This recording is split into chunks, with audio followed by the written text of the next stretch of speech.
নমস্কার বন্ধুরা, home of test চ্যানেলে সবাইকে স্বাগত। এখন ছোট ছোট পেঁয়াজ শুদ্ধ পেঁয়াজ পাতা বাজার প্রচুর পাওয়া যাচ্ছে।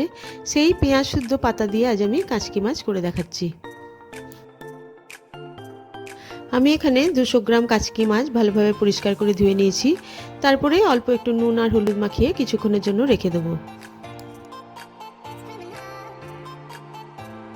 এবারে আমি 1 কোয়া রসুন, 2টো কাঁচা লঙ্কা, 1 টেবিল স্পুন করে কালো সর্ষে আর পোস্ত একটু শিলের মধ্যে মিহি করে বেটে নেব।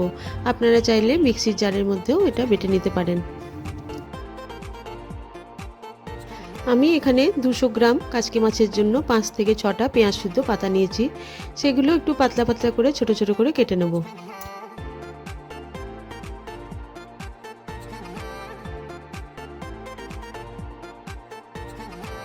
আমার সমস্ত কিছু জোগাড় হয়ে গেছে, কেটে নেওয়া বেটে নেওয়া সব কমপ্লিট।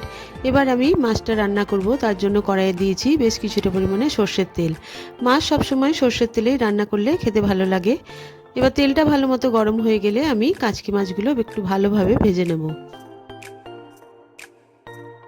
সমস্ত মাছগুলো আমি একসঙ্গে দিইনি, 2-3 বারে একটু ভালো করে আমি মাছগুলো ভেজে তুলে নিলাম।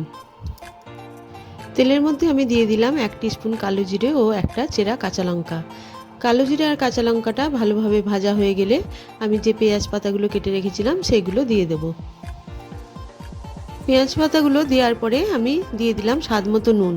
তারপরে যে সর্ষে পোস্তটা বেটে রেখেছিলাম সেটাও দিয়ে দিলাম, আর দিয়ে দিলাম সেই বাটির ধোয়া কিছুটা জল আর পরিমাণ মতো হলুদ গুঁড়ো।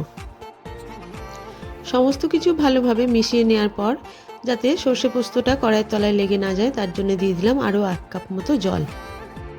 এবারে ভেজে রাখা মাছগুলো দিয়ে আরেকবার ভালোভাবে মিশিয়ে নিলাম।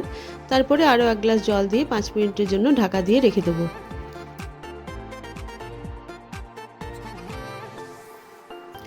5 মিনিট পর ঢাকা খুলে দেখে নিলাম যে আমার রান্নাটা বেশ পুরো মাখা মাখা হয়েছে আর সমস্ত কিছু ভালোভাবে সেদ্ধ হয়ে গেছে। উপর থেকে 1 টেবিল স্পুন সর্ষের তেল ঘুরিয়ে দেবো। এই রান্নায় কাঁচা সর্ষের তেলটা অবশ্যই দেবেন, খেতে ভালো লাগবে।